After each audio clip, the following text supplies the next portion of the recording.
All right, enough of that. We're having a major issue here in the Metro New Jersey area. It's safety wars for April 3rd, 2025. What kind of situation are we having? Well, and it's been in the national news on and off with everything.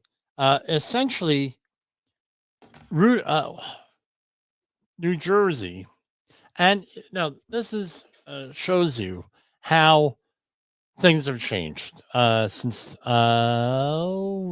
mid 1970s. So I grew up, no, New Jersey, born and bred here, right? I've done that, right? Uh, so today, I had, I'll tell you what I was doing later on, but basically, let me finish the thought here. And, like who's going to stop me, right? Uh,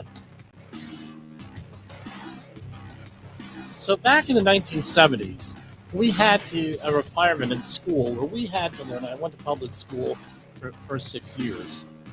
We had a requirement that we had to go and what's the word I'm looking for? We had to.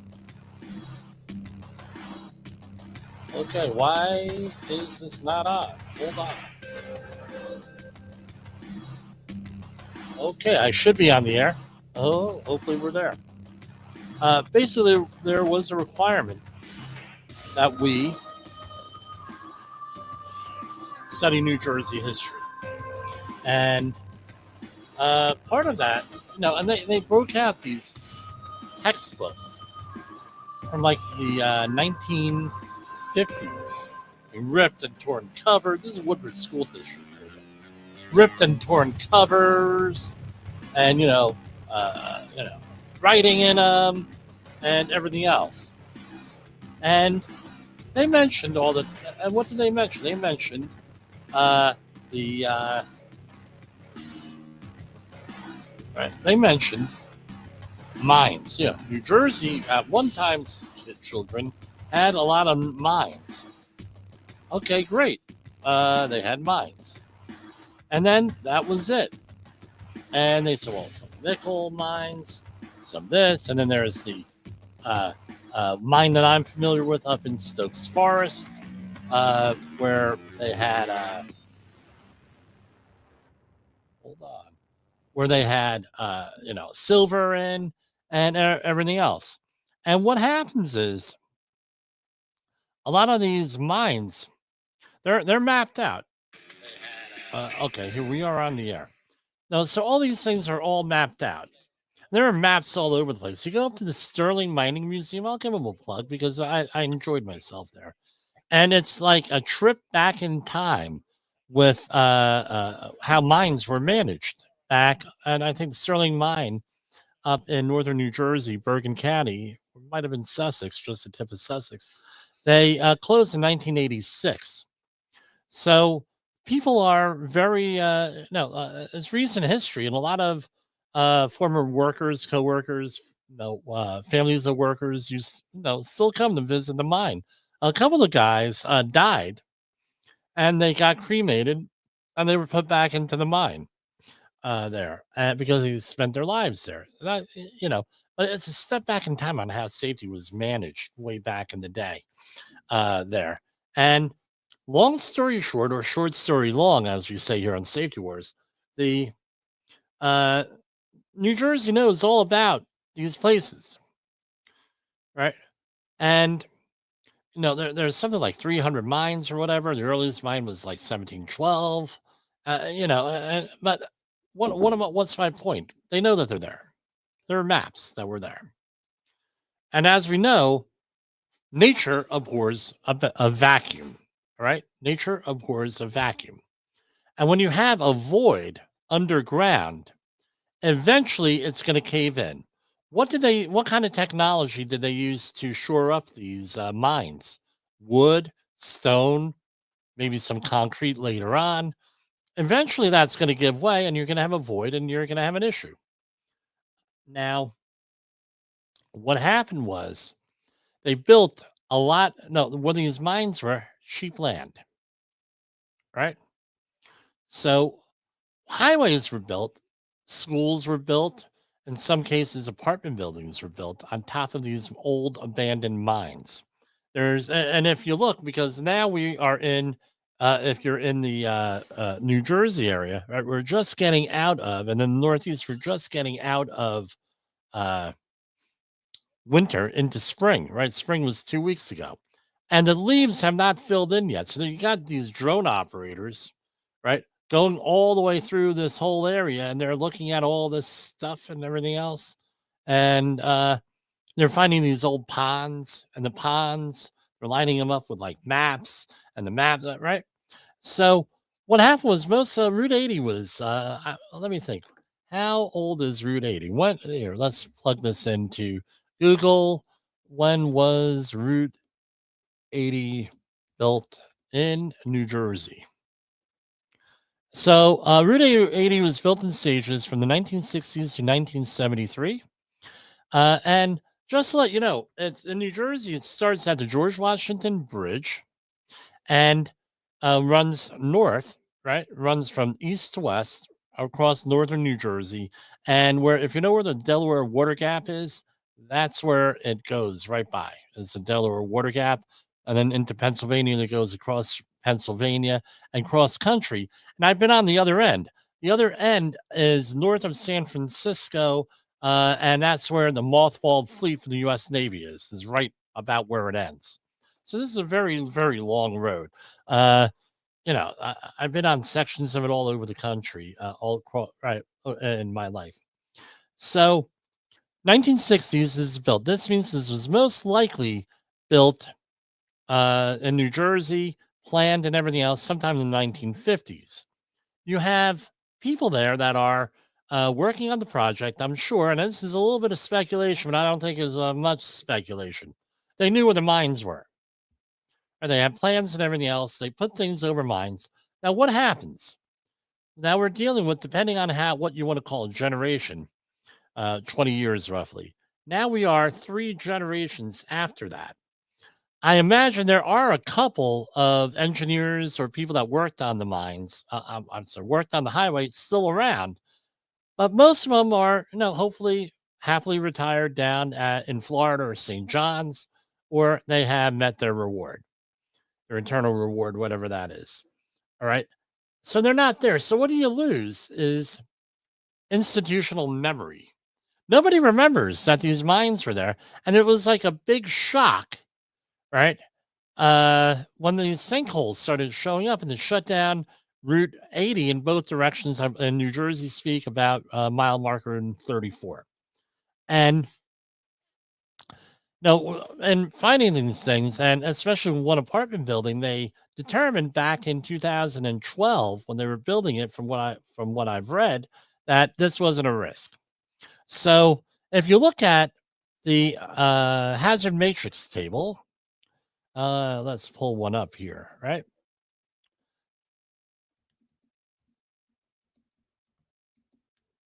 Right, and that, safety professionals live and die by the hazard matrix table. So here we have do this. All right, let me share the screen. Hang on, folks. Right, share screen, and you have window. There we go. All right, so here we have the hazard matrix table. And this one is courtesy of safetyculture.com. It's a program I use here. And what you see here, right? How would this hazard matrix table be looked at, right? With this. So across the top, you have how severe would the outcomes be if risk occurred? It would be severe, right? People like, collapsed buildings, sinking cars, that sort of thing. So it would be over on the right-hand side, severe risk. Okay.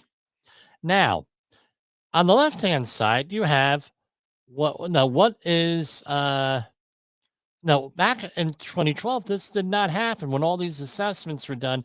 And even back, if they were thinking this far ahead in 1973, this is what we would call in the Northern Hemisphere a black swan event. But then people remind me there are black swans in Australia, I believe, and in the southern hemisphere. So this was, hey, this ain't gonna happen. A cave-in ain't gonna happen. So it would be like down here on the one rare. So it would be one rare and it would be five, right? Would be the thing. One times five up here, and then it would be medium. All right. Right. Oh, it's medium. Yeah, it's going to be catastrophic, or we would say maybe it's going to be significant, right? With this. Now we know it's a major thing. It's going to be between major and severe. So there's some qualitative, subjective thinking on here. Now, there was a cave in. We had to go and reassess things, don't we? Because now we had a situation where it's an incident, but nobody got hurt. It's definite incident. There was property damage here, being the highway, right? They're rebuilding the highway, and it's a complete and total cluster flub out there. All right. All right. So now this has got to go up on the hazard matrix table. And where are we now? We've moved from rare or unlikely. Now we're into the moderate range. And we know that it's going to be a major issue here if nobody gets hurt, or it could be a real severe issue if we have something like the Champlain Towers coming down, or the condominium complex that had to be evacuated. And to my knowledge, nobody got hurt. The condominium complex that we're dealing with in North Carolina, where it had to be evacuated there because, maintenance issues and things of that nature. So anyway, so now we're higher up on the probability table. It's moderate. It might happen, unlike or moderate. So now let's say that was moderate, and we know it's going to be a major thing. So 3 is moderate, major times 4, and we come up with 12. So now let's go down to 12 right on here, calculating the risk. 12 is tolerable risk, so must be reviewed in a timely manner to carry out improvement strategies. That's where we are on here with this. So, and this has to be reevaluated again and again and again and again here. And I'm sorry if it didn't share so well here. So let's see. Right. With this, all right. So right here, let's try this again. So now before this happened, well, it was rare, but it's going to be a major thing, a number 4. So 1 times 4, and you scroll on down to the right here. A 4 on this scale would be, hold on, 4 would be acceptable. Or was acceptable risk. Now that we know that something actually happened, now we're going to be moving up here where probability that it's going to happen is going to be moderate. Right? And it's a moderate, we got all this stuff collapsing here. I would probably do an unlikely or moderate sum here. So we go 3 times 4, we come out with 12, right? So it's a high right here. So it's a moderate occurrence, right? Moderate probability, I would say. Major issue, so it'd be a 12. So you scroll on down here to 12, and it's tolerable. Must be reviewed in a timely manner to carry out improvement strategies. Makes sense. And that's how this version of a hazard matrix table works. And this is what I actually prefer using, is something like this where we quantify. Now, let's talk about this. Now we have all the calculations. Now you are a government worker with sovereign immunity. How does that impact the table? Right, so we got 4 times 3, right? And came out with 12. 0 risk career-wise to the government employee. Maybe you get fired. Okay, maybe, but maybe you don't. So now that risk table is now at 0. You multiply everything by 0. So there's no risk for the government. What they do, what do they care? It's not coming out of their pocket. It's not coming out of their thing. So basically, what do we have to do before we have a analogous situation as to what happened in California with the wildfires in LA, where you had 60 years of people saying, knowing, absolutely knowing that the fire infrastructure was Gruvno. They know it. They know it. There's no doubt in anybody's mind here. And didn't do anything because this was a fire commissioner is a political patronage position. Spending money on this stuff, political, it didn't matter. Didn't matter because, hey, we're not going to raise property tax, so F it. We're going to break out the hazard matrix table, and then we're going to take vacations, and then during the high fire, and then we're going to, hey, you got to fix this. No, we don't have to fix it. Who cares? And all this other stuff. As I call it, the fire commissioner meetings in California. We're going to post another one to Rumble. The gift that keeps on giving, right? With this. So what happens? What happens is we need to hold feet to the fire here. We need to hold feet to the fire. Real simple. Well, what do you mean, Jim? If I was in New Jersey and it was adding anywhere from 3 to 6 hours to my commute a day, some people, I mean, you're in a tractor trailer. So you got to go either on 78, right? And now 78 is all backed up with all around the 287 interchange, right? 78 is all backed up. You're right. I drove through there today. Why? Because of construction and everything else. Now Route 80 is shut down. Route 78 is all backed up right around the 287 interchange over there by Basking Ridge. If I were you guys in New Jersey, I would be saying not such a nice person to the people in charge of this. My question, number one, we need a complete, why is there not a complete evaluation? Is there a complete evaluation of where these mines are and where we built shit on top of it? Right? I think this is a reasonable question here. Right? What do we do? Do we do this? Number one. Number two, if they were built on top of this, is there an evaluation done using modern techniques to assess that hazard? Or are we going to say, oh, that ain't going to happen? Thank God nobody fell in that sinkhole. Right? I don't know what the accident thing is. Anybody got hurt, but no, doing this work and managing this, but God forbid someone gets hurt or killed here. Now, the next one is follow-up. Are they doing the, are they assessing, are they doing the, what's the follow-up on here? What's the follow-up? We're going to follow up on this and make sure you guys did your job. That is what has to happen here.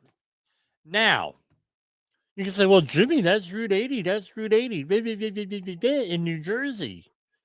Okay, I'm going to tell you the same thing that I said during the LA wildfires back in January and February and March. You need to go out in your community, especially in the Northeast, before things get what's the word I'm looking for? And once the leaves grow in, of all these rural areas like the one I live in, and you have to go out there and say, oh, Mr. Fire Commissioner, Mr. or Mrs. Mayor, Mrs. Fire Commissioner, Mr. Public Safety Person. Why do we not have modern forestry techniques being what manage these public lands that you people are in charge of managing? Why do we have all this detritus and fallen trees that are left over from Superstorm Sandy in 2012 and then in 2011, the Halloween storms here that knocked down all the trees and nothing's cleaned up? Don't think this is an issue where I live?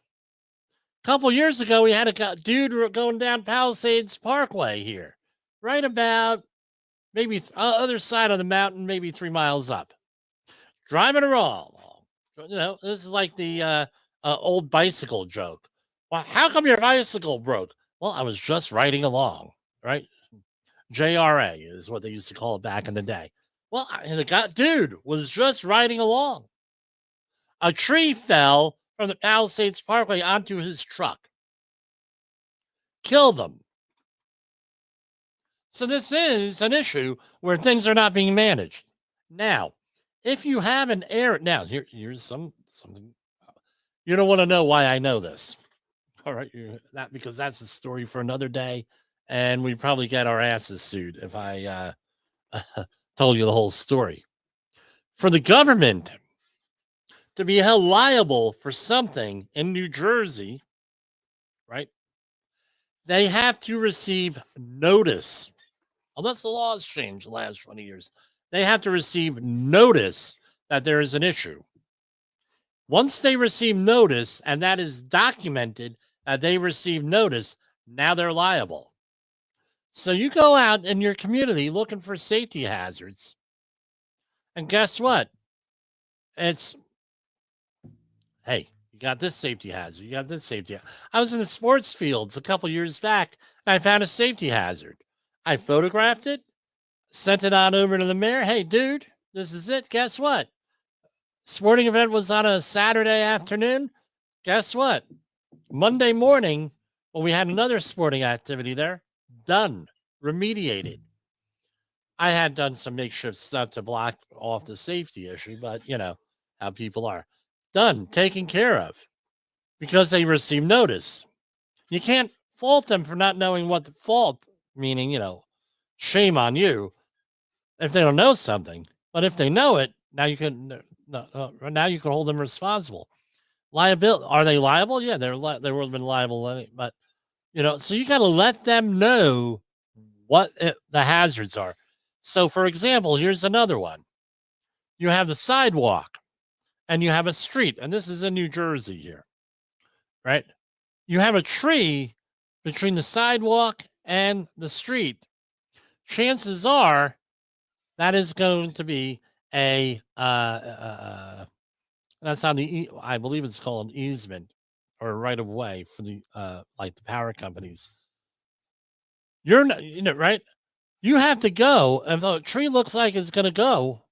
You have to notify the municipality or whoever runs your town. Hey, that tree is ready to go. They will. No, chances are they're going to be out there in a week. They'll have that thing cut down. So you have to let them know ahead of time because they can't manage it. So, in conclusion, here to this monologue, 25 minutes. Holy wow. What do you need to do? You need to identify the hazards in your neighborhood, in your town. You need to take a picture of it, and you need to send it in writing to someone in the town. Maybe go to a town hall meeting. Maybe go to fire commissioner meeting, whoever the appropriate people are. And you bring this up because now they know about it. Right? And guess what? The public is watching. There's a very good chance that it's going to get taken care of. And if you're in New Jersey, I would go down there right now and I'd be screaming at the planners here. Now, this is likely going to become an issue in the governor's race because we have primaries in New Jersey coming up here in a couple of months. And I don't know who the Democratic nominee is. The Republicans, they have a whole bunch of them there. They need to address this. And I think this is going to be it to do this. Now, since these are interstates, now there's a question of who's going to fund the repairs and everything else. I would think that if the state planned out the highway this way, the state would be liable because for this. So that's all I got here. I'm not an attorney. I'm not giving legal advice. But yeah, I'm just a dude on the radio. Safety Wars is streaming now. SafetyFM.com.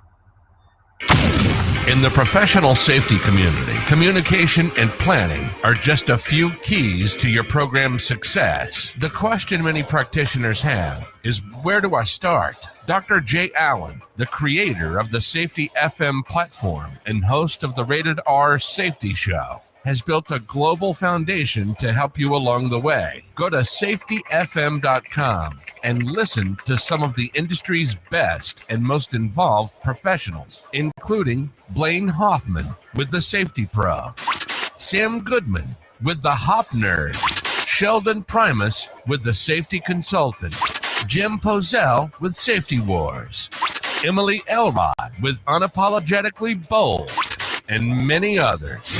As individuals, we can do great things, but as a team, we become amazing. Dial into safetyfm.com today and surround yourself with a powerful force of knowledge and support.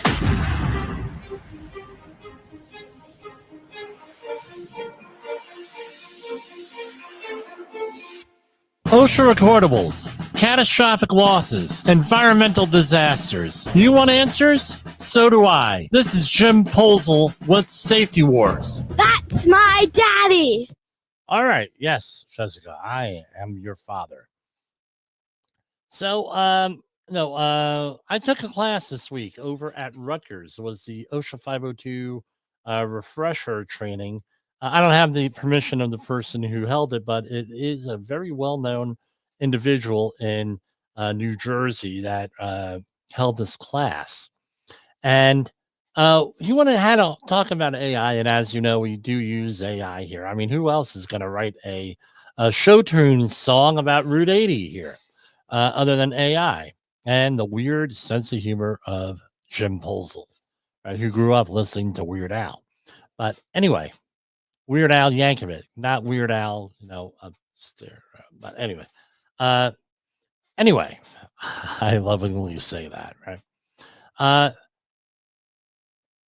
So Grok is Grok 3. It is the one from on X that X pushes. So here, so you can put Grok seems to be one of the more advanced AIs here. So I said, what is the future of safety, OSHA, under the Trump administration? And here's what I got back. Predicting the future of the Occupational Safety and Health Administration under Trump in 2025 involves looking at current actions, past patterns, and stated goals. As of April 3rd, Donald Trump's second term has just begun, and early moves suggest a focus on reducing federal oversight, which could significantly impact OSHA. Here's an analysis based on what's happening now, what might unfold. Trump's first term saw OSHA's budget stagnate. The number of inspectors dropped to a low of 790 by 2020, down from over 900 under Obama, and a shift away from new regulations. Inspections decrease and enforcement lean toward voluntary compliance programs rather than strict penalties. This history sets a baseline: less federal intervention, fewer resources, and a business-friendly approach. The current administration has already signaled continuity with this philosophy through executive actions like the regulatory freeze pending review memorandum, which holds new rules still until Trump-appointed agency heads approve them. This has paused OSHA's proposed heat safety and emergency response standards from the Biden era. And then it talks a little bit about Andy Biggs, congressman from Arizona. And I'll add this, who's running for governor, who reintroduced the Nullify OSHA Act, the No OSHA Act, in February 2025, which has gone nowhere. Experts say the bill has little chance of passing given OSHA's entrenched role and a slim Republican majority. Even so, the proposal reflects a broader push to shrink OSHA. On the flip side, Trump has nominated Lori Chavez de Raymer, and now she is the labor secretary, a pro-union Republican with a record of supporting workers. Her influence might temper extreme cuts, potentially preserving some OSHA functions. David Keeling, tapped to head OSHA, brings safety experience from UPS and Amazon, but his business background raises questions about prioritizing employer flexibility over strict enforcement. Amanda Wood-Lehau is his deputy, has adjudicated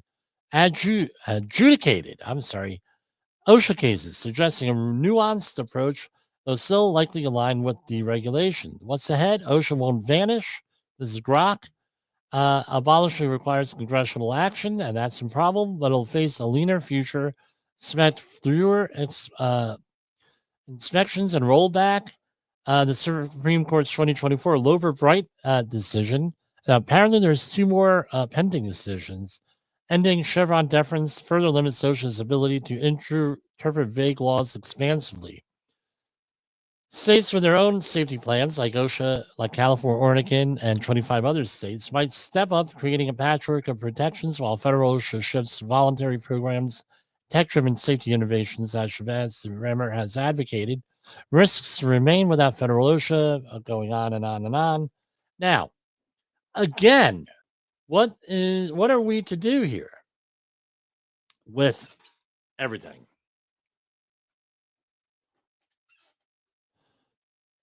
So,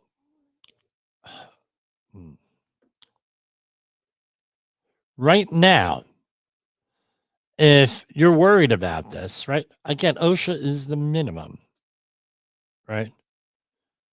Your organization, we're going to see how ethical and moral your organization is. If they say, well, OSHA's not enforcing, don't worry about safety, guess what? Now you know who you're dealing with, right? The other thing is this: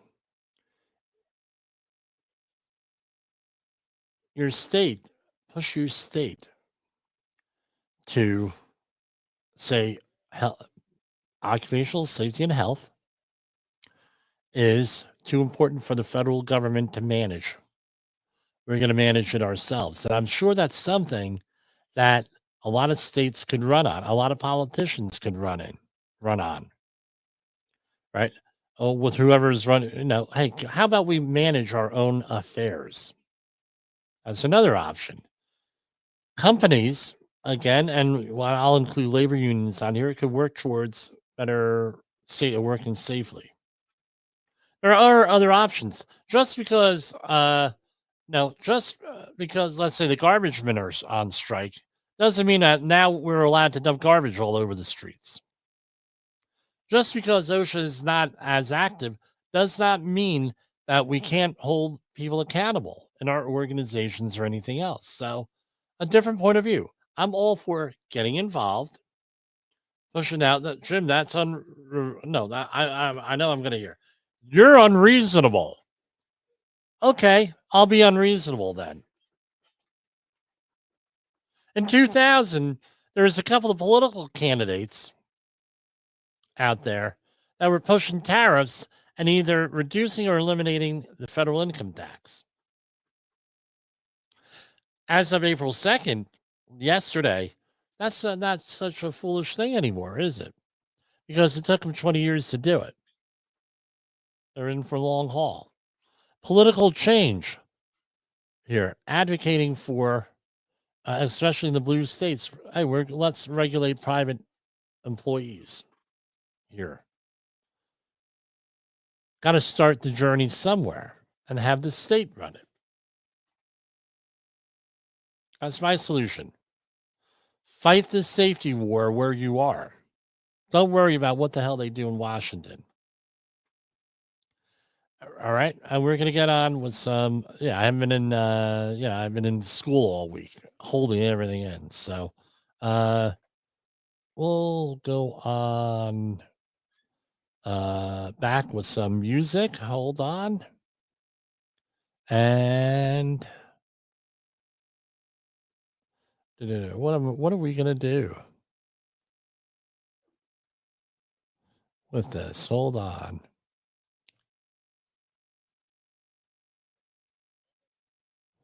Um,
Hopefully, this is coming over on the video end, coming over on the podcast end.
And that was Safety War with Hare's checklist of psychopathic indicators.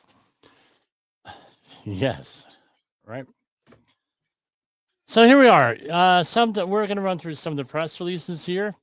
We're going to be talking. If I can get this together, because I mentioned this to a couple of people, and I had some input from them on what this. No. Tuesday I was supposed to do this program. I delayed it for a couple of days. What we're going to, God willing, talk tomorrow or this weekend about a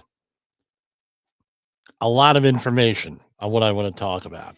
And here, I'm not going to tell you what it is because I'm going to surprise everybody with it. U.S. Department of Labor awards $2 million for Washingtonians affected by Boeing layoffs. The U.S. Department of Labor today, U.S. Department of Labor today. Why? Oh, why? Yeah, okay, we're on. Make sure you got that at home. U.S. Department of Labor awards $2 million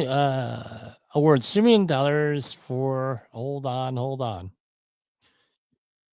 U.S. Department of Labor holds enrollment at 2 main job corps centers. The U.S. Department of Labor today announced new enrollment will not be accepted at the Penobscot Job Corps Center and the Loring Job Corps Center in Maine. The Job Corps facilities continue to face ongoing sustainability issues due to rising costs. In the coming weeks, the department will continue to carefully evaluate these and other Job Corps facilities. U.S. Department of Labor awards $2 million for North Carolinians impacted by paper mill layoffs. U.S. Department of Labor today were awarded an additional $2 million to help North Carolina workers dislocated by the closure of the Pactiv Evergreen Canton paper mill by reductions at its Waynesville facility. The funding will ensure impacted workers have uninterrupted access to needed resources, including employment and training services. In June 2023, the Department's Employment and Training Administration announced the National Dislocated Worker Grant Award of up to approximately $7.5 million, with an initial award of $2.5 million. The funding enables North Carolina to provide retraining, skills developments, and job search assistance for dislocated workers in Buncombe, Cherokee, Clay, Graham, and Haywood, Henderson, Jackson, Macon, Madison, Swain, and Transylvania counties. In Transylvania County, I just want to, okay, it's not Halloween, so I won't comment on that. With this incremental funding, the total awarded for the project to date is $4.5 million. Supported by the Workforce Innovation and Opportunity Act of 2014, National Dislocated Worker Grants provide a state or local board with funding for direct services and assistance in areas experiencing a major economic dislocation event that leads to workforce needing available resources. And we have the unemployment insurance claims. This, again, I imagine this is going to really be impacted by the tariffs So I was listening to a couple of people this week on the whole thing with the tariffs, and the opinions are all over the place. One thing that I will say, I'm not a financial guy by any means, is that everybody likes stability. And it's hoped that with the announcements yesterday, that there's going to be some stability here, and we'll be able to go from there. Question I will always ask here is this: what? So we have uh, no tariffs. So the president is uh, uh, no no having tariffs right here implementing, and they're very controversial because some people say, well, the tariffs are good, right? Because we're going to hold other people's feet to the fire. Some of them are saying tariffs are bad because the uh, uh, uh, you know, raising the price of goods and everything else, right? And I get it. I mean that's not lost on me here. Any of this stuff, but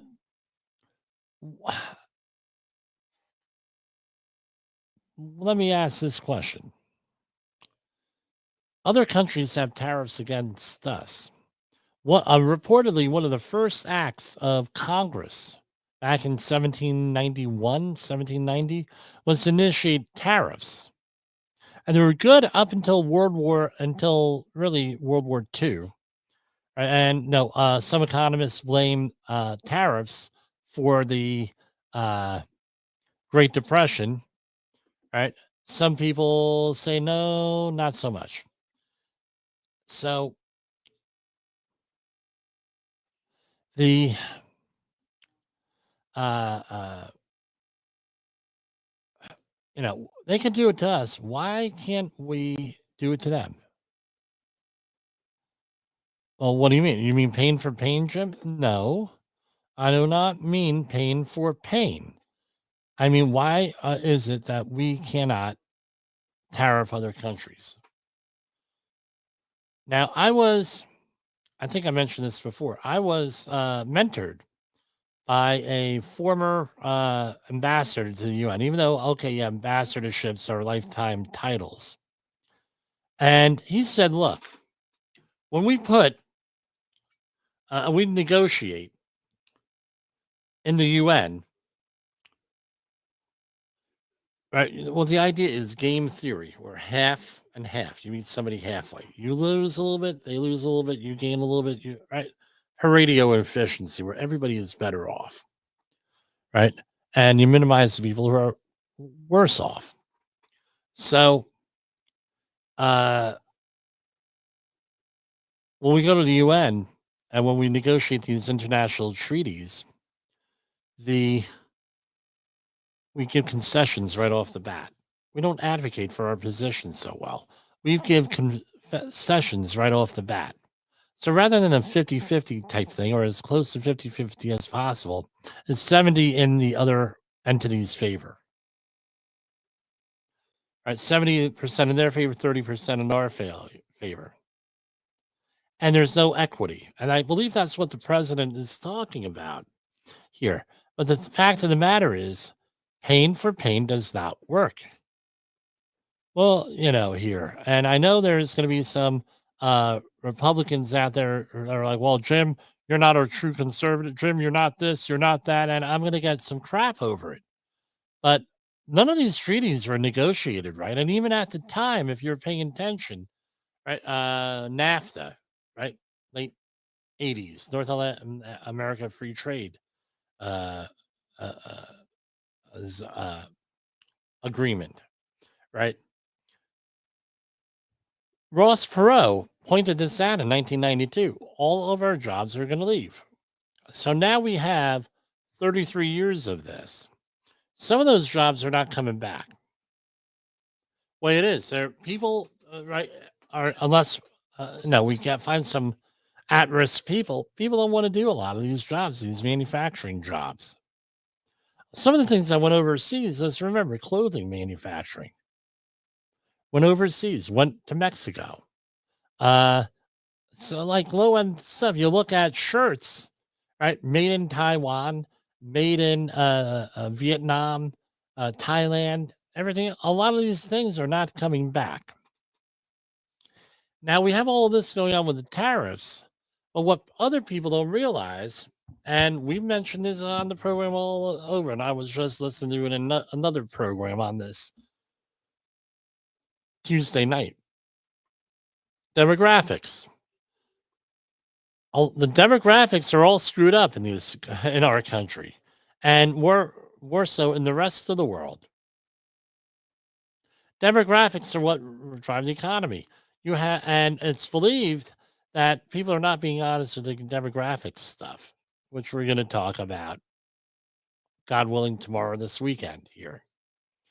And there's a lot of things. Why? Because 35-year-olds, right, are supposed to buy stuff. They're supposed to have families, buy stuff, affluence. When you're my age, right? Now you're starting to wind down. I have all the toys I'm ever going to need. I'm sorry, I do.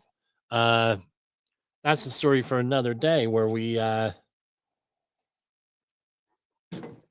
to clean out both my parents' house, right?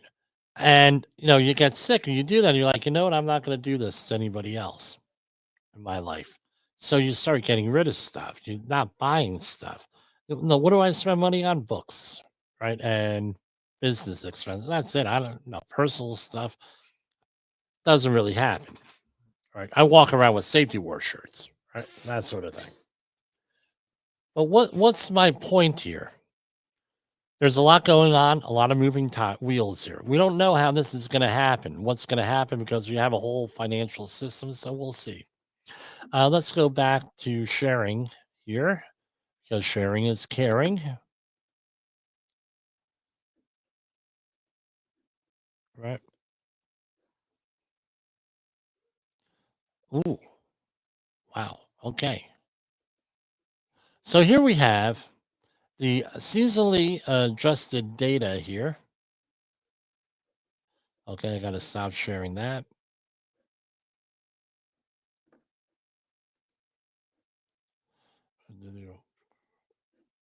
I hate when that happens. So let's talk about this unemployment claims. And these were out today. Transmission of materials were today at 8:30 a.m. In the week ending March 29th, the advanced figure for seasonally adjusted initial claims is $219,000, 219,000 people, a decrease of 6,000 from the previous week's revised total. Previous week's level was revised up by 1,000 from 224,000 to 225,000. The 4-week moving average was 223,000, decrease of 1,250 from the previous week's revised average.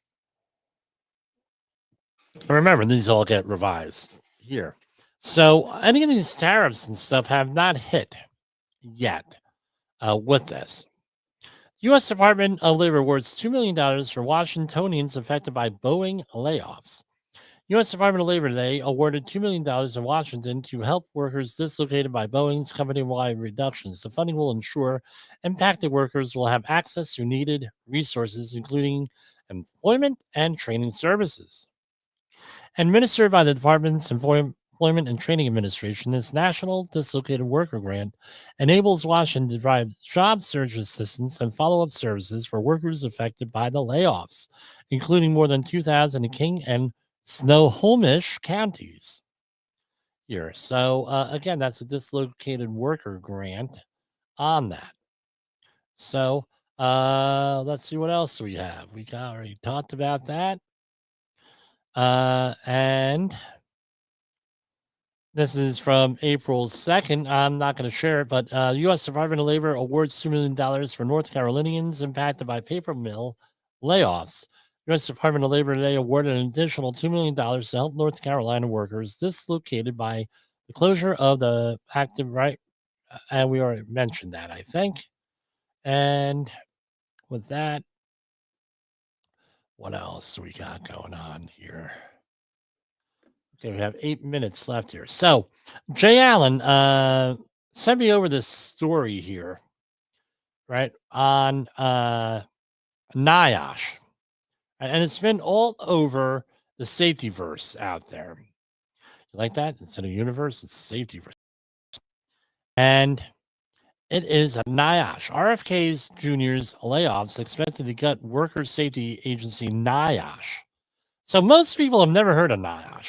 Now all of a sudden, everyone's talking about OSHA, NIOSH, Health and Human Services, Make America Healthy again, right? And and all that stuff. So at least 2/3 of the staff in NIOSH are expected to be laid off as part of the restructuring ordered by the Health and Human Services Secretary Robert F. Kennedy. Multiple federal health officials tell CBS. Around 870 staff are expected to be cut from NIOSH.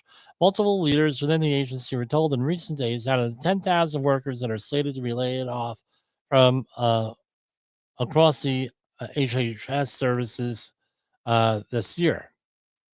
NIOSH was created in 1970 to study workers' safety and health.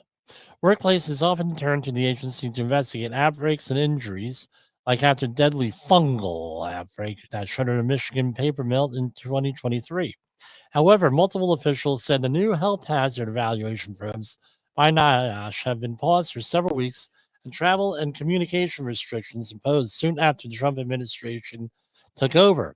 Health officials racing for deep cuts within NIOSH include workers at the agency's Pittsburgh and Spokane offices, where some 200 staff. The vast majority of those working outside the locations are expected to be impacted. And it goes on and on. Probable effective date for the cuts is June 30th, according to the letter sent to the union. Let's read the full letter below. Where is this? So, do we have a copy of the letter? Well, hold on. They got other links here. All right. NIOSH's team currently sits within the CDC. They oversee several programs authorized by Congress, ranging from a national registry to study cancer rates in firefighters, to a program to monitor and treat people sickened during the rescue and cleanup of September 11th. Under the reorganization plan outlined by Kennedy, the reduced NIOSH will be combined into a new administration for a Healthy America, along with several other agencies like the Substance Abuse and Mental Health Services Administration. Right now, here's what I'm going to hold on. Right, among other, no, they handle anything with diseases and then some. So let's download this letter.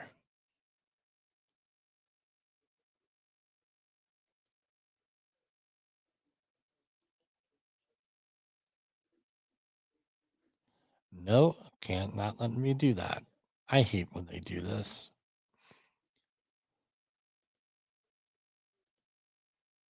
Hold on. I can do this. I can do this.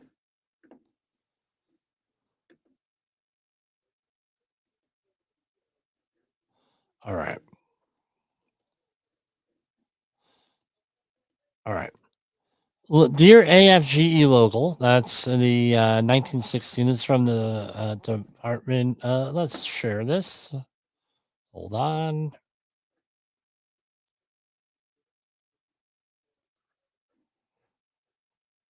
Bear with me for a second here. We're doing pretty good with, doing good, but I don't want to jinx myself here. So here's the letter. Dear AFGE Local 1916, pursuant to Article 18 of the Collective Bargaining Agreement between the CDC and Prevention National NIOSH and Health and NIOSH and the American Federation of Government Employees, Local 1916. This letter serves as a formal notification that the Department of Health and Human Services will be implementing a reduction in force RIF of all employees in the noted competitive areas. The relevant information for the implementation of RIF are as follows.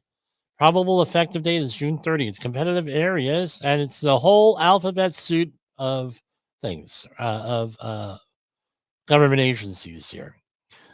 It would be the Office of the Director, SAGU, whatever that is, Administration of Commercial Fishing, NIOSH Department of Director Management, Fiscal Resources Management Office, NIOSH Fiscal Resource Management, Chemical and Biological Monitoring Branch, National Personal Protective Technology Laboratory, Conformity Verification and Standards Development Branch, NPPTL Research Branch, NPPTL Evaluation and Testing Branch, WTCHP Office of Director, Western States, Safety Research for Coal Mines, Health Hazards Prevention, Mining System Safety Branch, Human System Integration Branch, Developing and Planning Minor Safety Branch, Minor Health Branch. And this is action is being taken in accordance with President Trump's Executive Order 14210, dated February 11th, and HHS's broader strategy to improve efficiency and effectiveness to make America healthier. So I'm going to say this here. Okay, what's going on with the mouse? All right. I'm going to say this again. We're not sure exactly how all of this is going to pan out for us. So it is what it is here. Hold on. I'm going to assume we're still broadcasting here because the mixer board is recording. So that's all I got for tonight for Safety Wars. I want to thank everybody for hanging in there with us over the last several years. And God willing, we'll be doing this again tomorrow, and we'll go and do what we need to do here. So here. With whatever it is we need to do. I mean, go out there and fight that there safety war. For Safety Wars, this is Jim Posel.